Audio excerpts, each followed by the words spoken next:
everyone, and welcome to Fall Broadcast Week 7. We're your hosts, Ranger Madison. I'm Ranger Allie. And I'm Ranger Karl. Our special guest this week is Ranger Karl, all the way down from the Visitor Center. Thank you for joining us. Yeah. We pulled him from Big Meadows, and we decided to plop ourselves right on the front lawn of the Dickey Ridge Visitor Center, and it's gorgeous. This is why we chose this spot, because there's still a lot of color to show, so we had to leave Big Meadows, which we're sorry, Karl. We know that you love it up there, but we came down here. Yeah. We're so glad you could come join us. I know it's quite a drive. During our broadcast today, if you all have any comments or questions, leave those in the comments section and we will answer those at the end. Anything that we can answer or Ranger Karl can answer it, please drop those and we will read them at the end of the broadcast. So we're going to go over a couple of housekeeping tips before we interview our Ranger Karl. The first thing is old rag tickets. So the old rag tickets for this Saturday and Sunday have been completely sold out, and we want to go over how that system works. So there are 800 tickets for each day, and 400 tickets are released 30 days prior to the day you want to hike, and then an additional 400 tickets are released 5 days prior to the day you want to hike. So for instance, the first 400 tickets for November 12th are gone. This is next weekend, but there will be an additional 400 tickets released on November 8th. So if you did not get a ticket for the 12th already, you have until the 8th, and then you can log back onto recreation.gov and choose a ticket for that day. There will be 400 more. So, and that pilot system, the Old Rag Day Use Ticket pilot system, will conclude November 30th. And next week, we are going to have Superintendent Pat Kenny on, and he is going to go over some of the next steps in that process. So all of the review of the data that we've collected this year for the pilot system, he's going to join us and talk about how we will proceed and make a future plan. So he'll be with us next week, so don't miss out on that. Yes. Oh, and we have a fee-free day coming up, right? Oh yeah, so next week, Veterans Day, is a fee-free day. So you still need a day use ticket for Old Rag, but it is an free entrance into the park. And also we're going to have Project Healing Waters, which is a veterans organization. They will be set up at both visitor centers, and they will also have rangers handing out free national park passes to U.S. active military and veterans. So make sure that you get here for that. That's going to be really exciting. So speaking of passes, make sure that if you are able to get your passes digitally, either from rec.gov or you can buy America the Beautiful passes, several of those online also.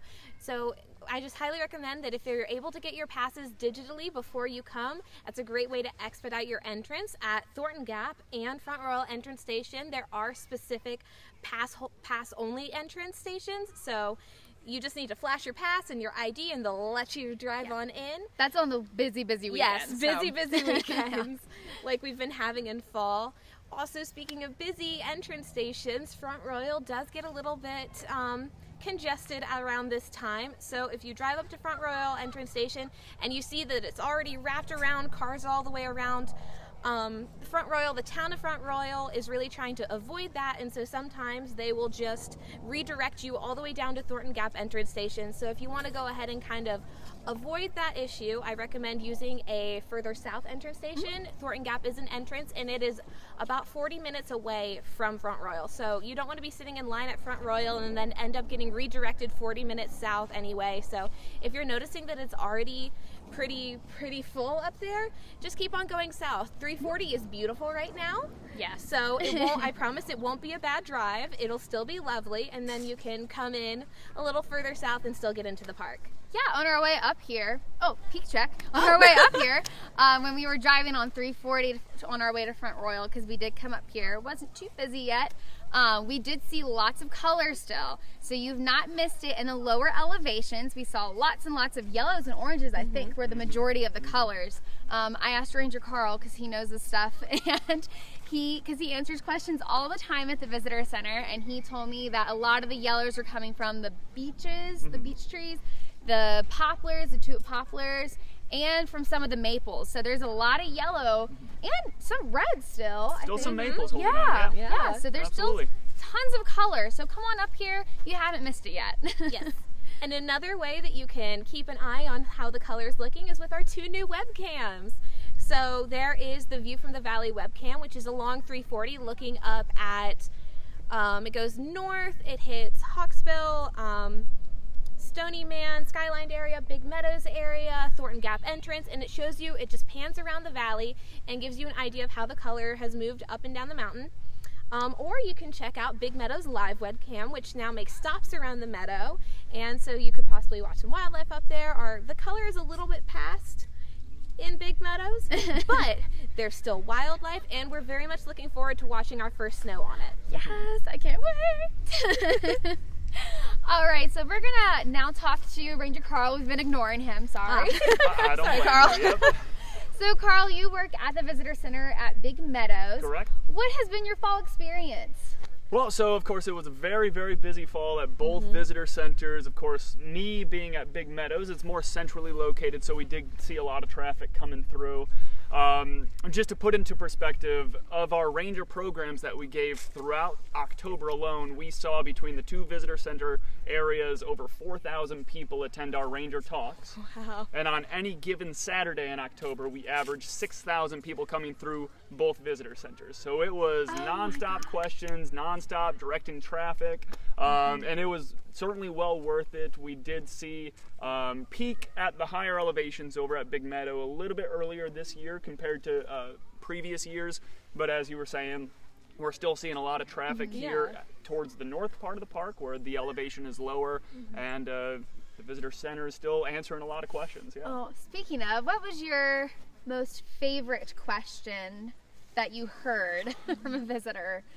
So I deal with a lot of questions, and some get very, very random, but my personal favorite experiences, I love working with the junior rangers. I love working with the kids because you really get to kind of see the park through their eyes.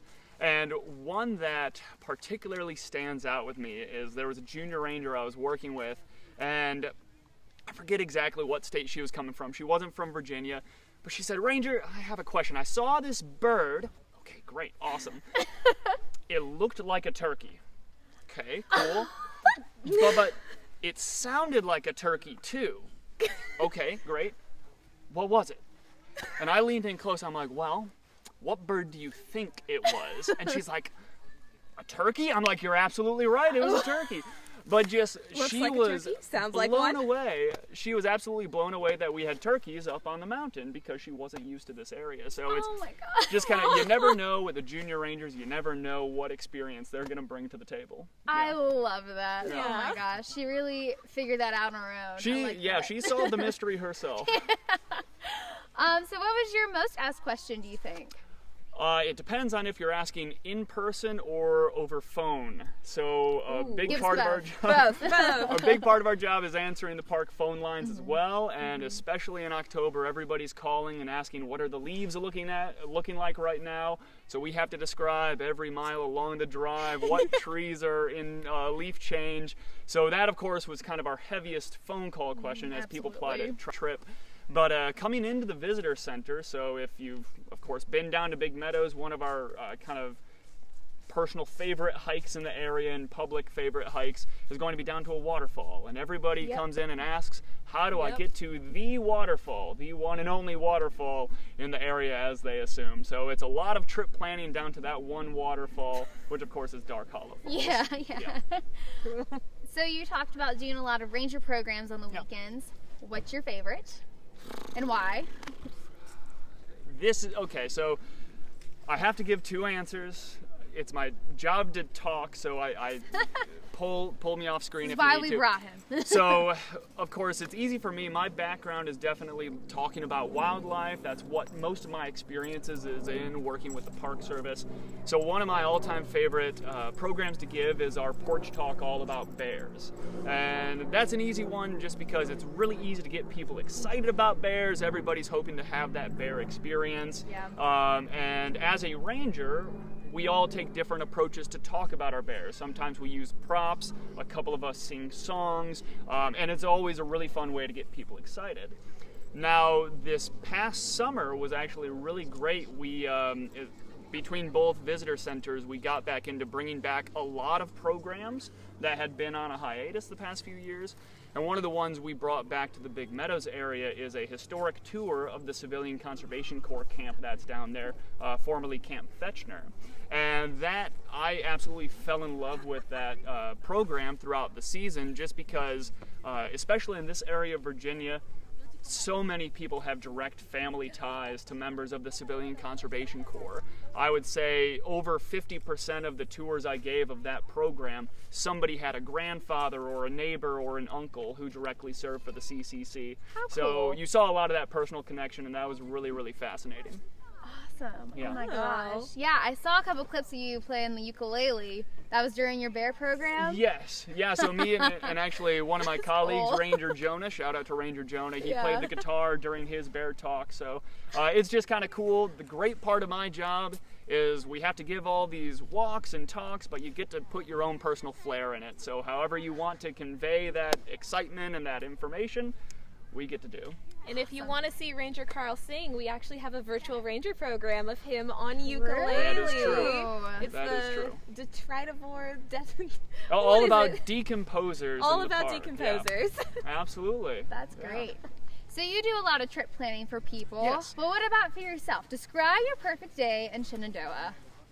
Perfect day in Shenandoah, you know, I'd have to go with April 25th because it's not too hot, it's not too cold. All you need is the light jacket.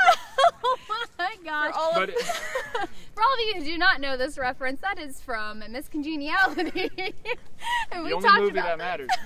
So what I would say is my perfect day as a park visitor, my perfect day is taking advantage of the backcountry. So here in Shenandoah, if you've never been hiking in the park, we have over 500 miles of hiking trail. And much of that takes you into the almost 80,000 acres of protected wilderness. So my wife and I, we love to go out, take advantage of that backcountry wilderness, and kind of escape and find that one little acre here and there of silence and calm amidst the busyness of the park in fall. So That's great. that would probably be my perfect day. Steal that idea. Yeah. So since you're a man of answering questions, Sure. we whipped up a couple fast trivia questions Okay. for you. I wrote them down. Are you ready? I'm ready. Let's see No if- one's timing you, but the pressure's on. I'm timing Let's myself. see if All we right. can stump the visitor center Yes. ranger. What happens November 6th? So November 6th, right around the corner, we are actually going to be ending daylight savings times, which means we fall back 1 hour. Correct. Yes, absolutely. So, give us a couple tips. So, when the Sure. daylight we don't have as much daylight. Yeah. What would you recommend to someone who wants to visit? So as the daylight shortens, of course, the first thing you want to do is be prepared before you even get to the park. So check what the sunrise and sunset times are. For example, on the 6th, sunrise is going to be 6:45, I think 6:45.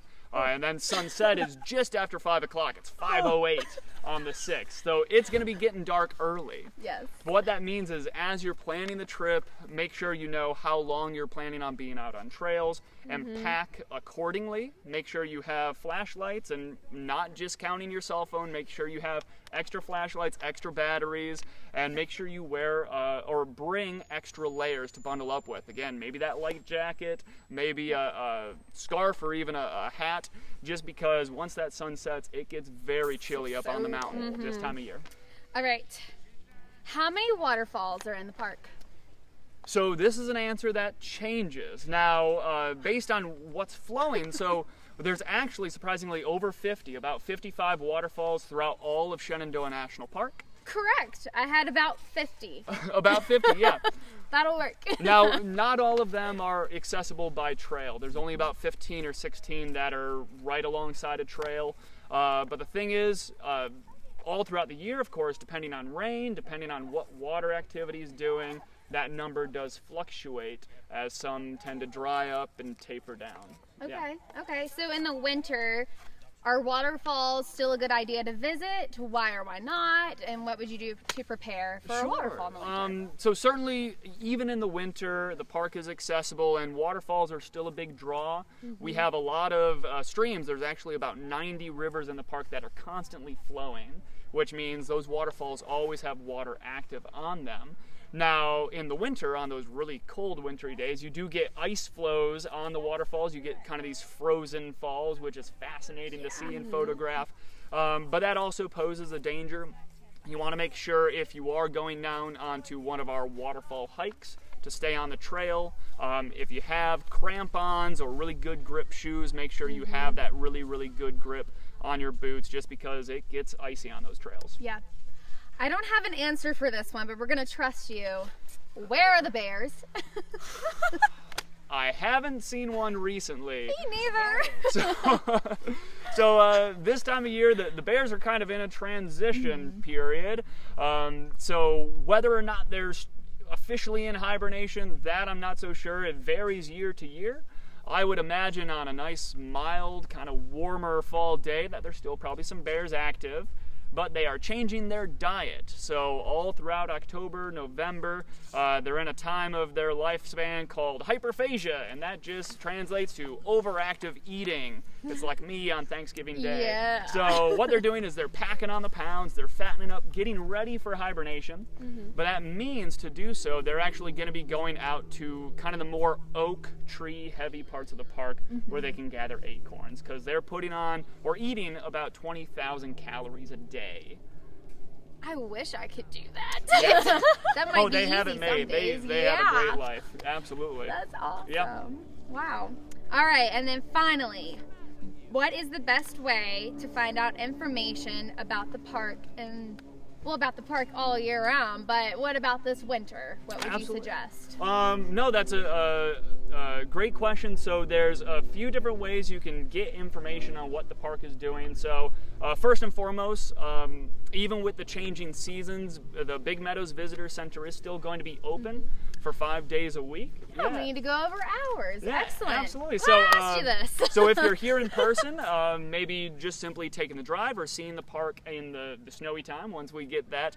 The Big Meadows Visitor Center will be open Thursdays through Mondays, but our hours will be changing. So beginning on November 28th, our hours will be shortened from 9 a.m. to 4:30 p.m. on those days the visitor center is accessible.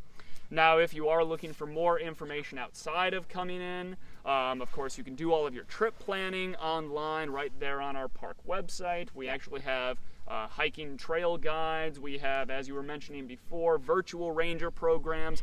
We have a virtual junior ranger program as well. If you or your kid wants to come in and be sworn as a junior ranger online, we do have that option as well.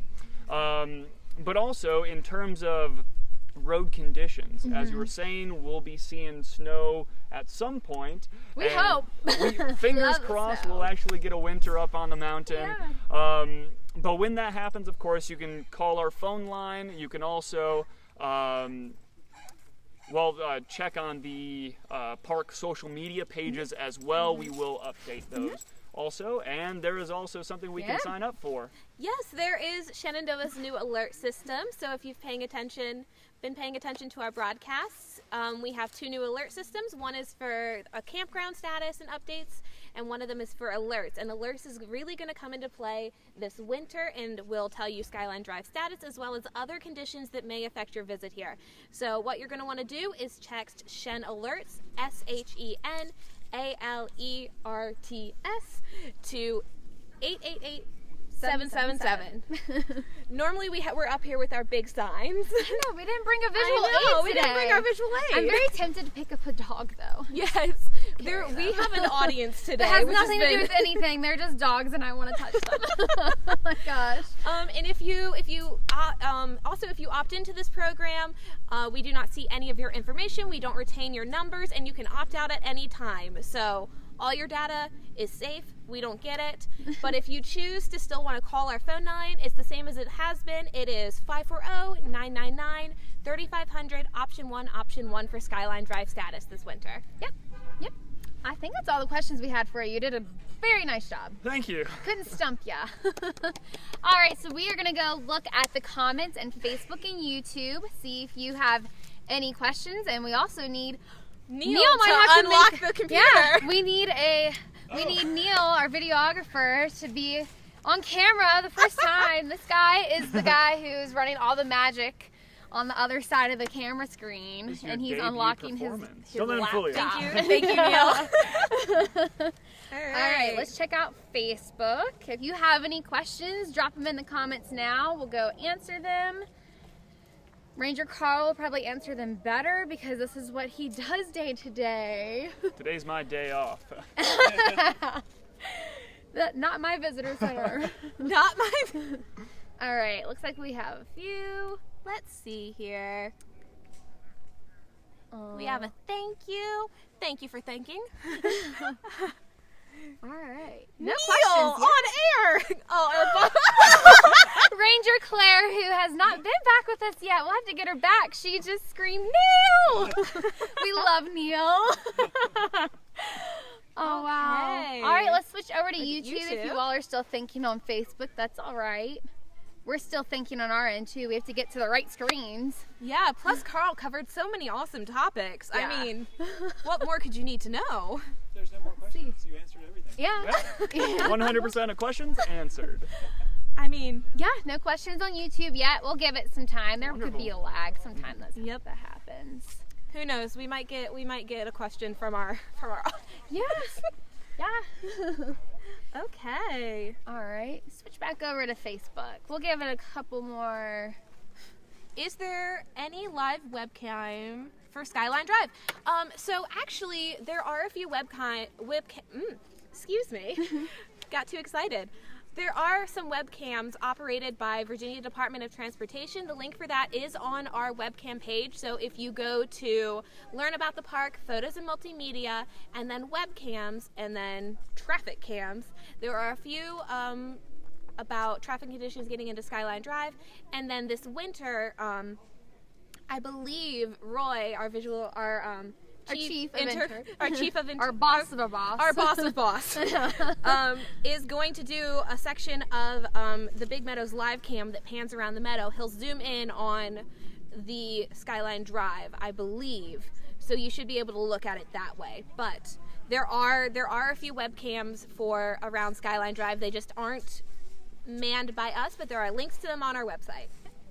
All right, Ranger Karl, we're bringing you in here. Where is a good place to find an owl? Where would you look first? Owl. So there are a couple different species of owl in the park. Probably the most spotted one is going to be the barred owl. It is the largest species here in the park.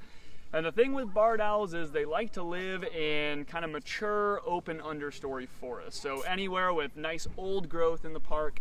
And actually, several of our campgrounds, or around our campgrounds and picnic areas, are really nice places to see them.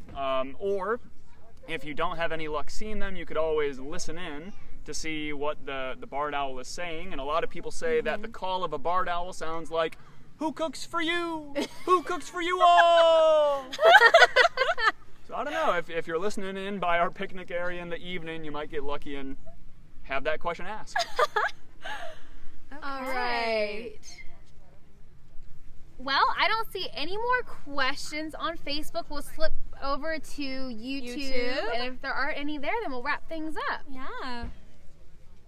But again, next week we're going to have Superintendent Pat Kenny on, and he's going to talk a lot about the Old Rag pilot system as that concludes at the end of this month on November 30th. So if you're interested in that, please join in. I think we're also going to have more Soup with the Soup. If you guys were around last year, we did that as our final broadcast of the season, and it was really good. We had some kind of potato cheese. It was yummy. It was delicious. I don't know it what it was. ham so good. And corn and potato chowder. Yeah. And it was delicious. Maybe we can get Claire to share the recipe. So how do I sign up for this? How do I get you're in? already. We'll bring you leftovers, don't worry. I'll take it. So if you're interested in hearing anything that Superintendent Pat has to say, or if you want to know what soup we're having, please join us next week. We'll be back here at Dickey Ridge at 2 o'clock. Yep. On YouTube, we have a hello from Texas. Hello back. Hi. We see you. I'm jealous that it's warm where you are. I'm sure it is. All right, guys. Yeah. Well, we will see you again next week. Ranger Karl, thank you so much for your time and all of your answers. Thank you for having me. Yeah. We loved it. We'll see you guys later. Bye. Bye.